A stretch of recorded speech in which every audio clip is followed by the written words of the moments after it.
President Joe Biden tests positive for COVID. Okay, well, I don't really care all that much just on the surface. He canceled his speech. What I care about is the next story that we have from the Telegraph. Biden says he'd quit the race if doctors told him to. I guess he's updated to saying, well, if the doctors say I have a condition. The speculation is now that this will be the reason Joe Biden drops out, because to add on top of all of this, you've got Rep. Adam Schiff saying Joe Biden should leave the presidential race. And an update, Senator Schumer told Biden in a meeting on Saturday it would be better for the country if he ended his re-election bid. Perhaps this is how Joe Biden saves face and resigns, hands the torch to Kamala Harris. It is funny they brought back COVID, right? I feel like that's vintage at this point. I'm not even sure I believe he has it. I think they're just circling the wagons and said, you did so terribly speaking last night. We're not sure we can let you on stage today. If Dr. Fauci comes in and they put him on a ventilator and remdesivir, we should be worried because that's the end of Joe Biden. Well, I'm sure that he didn't get COVID because he's vaccinated. Yeah, and, multiple times. Yeah, multiple. He's got the boosters and everything else, so I'm sure it's okay. It could be, I think, it might be like the 8th variant. Yeah, that's right. That's what it could You know what's funny, though? I think it's called CIA. We were just talking about it literally this morning, and Robert said, I said, well, they'll 25th him. And he says, well, they can't really bring in an illness that's going to 25th him, so it's got to be something that allows him to finish out his term. COVID could be the greatest one, although if they do intubate him and remdesivir him, that solves a lot of people's problems from the deep state perspective. The only big problem they have is who do they use to replace him afterwards? I think it's funny that they had some social media intern immediately turn this into a fundraiser, though. He posted that thing just saying, I'm sick, and then underneath there's a link. Sorry, I didn't mean to jump ahead here. Biden tweeted, I'm sick. And we know. But then he replied, of Elon Musk and his rich buddies trying to buy this election. And if you agree, pitch in here. Joe Biden doesn't know what Twitter is. No. He doesn't know what X is. You know, his interns in that room are just high-fiving each other after this one. We need Dr. Joe Rogan here immediately to help out Joe Biden, because if he doesn't, I think Joe Biden is in a very precarious situation. I think Biden's out. I think, look, whether he has COVID or not, this is the play for Joe Biden to leave. He kept saying, look, I'm in this race. I'm not going to back down. I'm going to win it. I'm going to beat Trump. And he had no political reason to bow out of the race. Mm-hmm. Now he does. But the problem is COVID doesn't end his re-election bid unless it ends his life. This is not the type of thing where he says, oh, I'm so sick because of COVID, I got to drop out. I disagree. Well, what about all this long COVID? Mm-hmm. Right, exactly. Mm-hmm. What do we think? A week 6 months? A week from now, he says, I'm having a hard go of it. I'm not as young as I used to and having a hard time recovering. He's older. I don't think it needs to end Joe Biden to end his campaign. Okay, he tweeted today that, of course, I have COVID, I'm sick, but I feel fine. Thank you for the well wishes. This is my play. I've got COVID. I feel fine. Oh, we just did a CAT scan. I've got advanced dementia or Parkinson's. As it turns out. I got a dropout. Just found it by chance. In February, I was totally good to go. Now they just found it. Good thing I got COVID. I can get the treatment I need. Kamala, he's like over. Mr. Burns. All the bacteria is moving in, protected by. Did you guys see one of the latest videos of him walking off the stage where his hands are like this? And other people have pointed out that when he gives speeches, he doesn't blink. Yeah, that's a symptom of Parkinson's disease. People have been pointing out that rigidity, the hands slumping down like Mr. Burns and not blinking are symptoms of Parkinson's. And this is all Joe Biden's worst nightmare, right? He's a veteran career politician, and he actually does not want to be perceived as a weak old man. I'm sure a lot of men, especially at the end of their lives, don't want to either. But for Joe Biden in particular, it is the one thing that will make him hostile. Even if they set him up with an interview with a friendly reporter, if they start saying like, should we be concerned about your health? He gets mad. He doesn't like it. And I think that is actually something the staff on his campaign that are sort of saying, let's pull the plug on this. No. And that's why the COVID thing is sort of the only narrative out. He's going to say, I've either discovered another health condition or I'm not recovering well, or, it made me think about how little time I have left to my family. But I don't think he'll try to leave the presidency. I think he'll just finish out his term and open the door for someone else to be swapped in during their convention, if that's possible. Although I think really Joe Biden, he's going to go kicking and screaming. He doesn't want to leave this ticket. Well, do you think Joe Biden doesn't want to be seen as a weak old man, or do you think Joe Biden doesn't want Joe to be seen as a weak old man. I don't think Joe Biden really cares about Joe Biden, right? She'll keep him there even when he's on a ventilator and in a coma. I mean, she wants to be in the White House, and I think that's the real testament to their relationship. They both want to remain in the White House. I got a power couple. Viva just showed me the predicted numbers right now.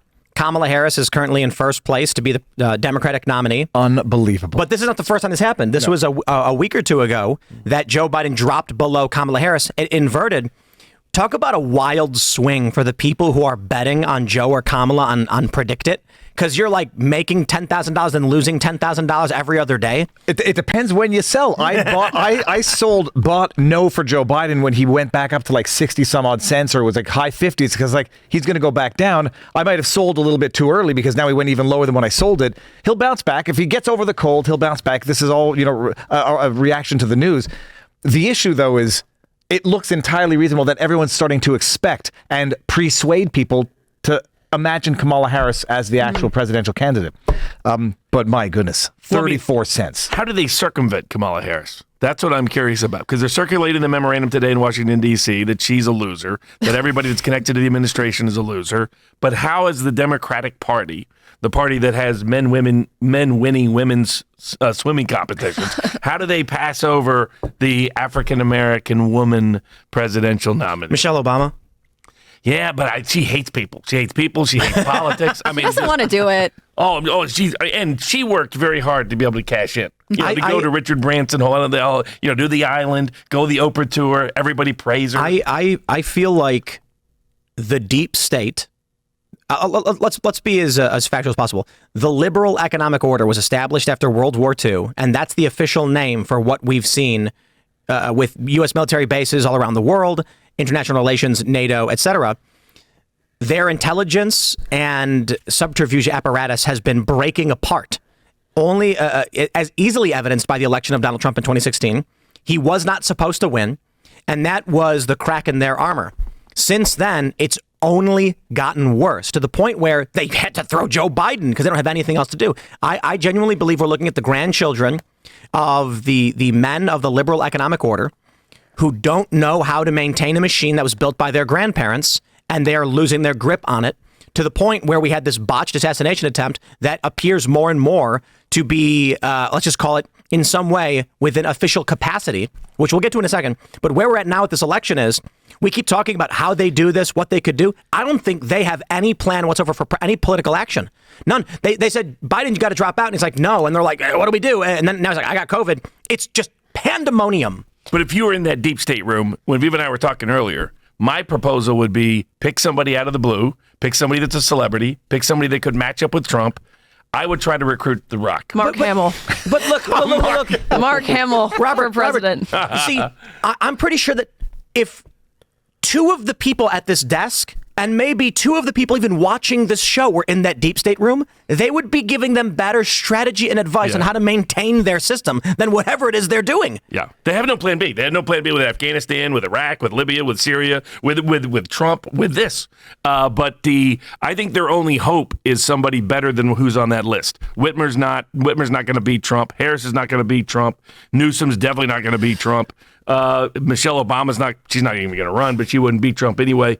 And nor would Hillary. I mean, Hillary all over again. But can you imagine we're writing this simulation that nobody can believe as it is? Like, he wasn't supposed to win in 2016. He wasn't supposed to dodge that bullet. And now it's Hillary versus Trump 2.0 in the simulation. It would blow. It's too much. If I presented a script, I said, here's a script for a movie, and they're like, the presidential candidate dodges a bullet? I mean, come on, man. Yeah, exactly. Like, he did, though.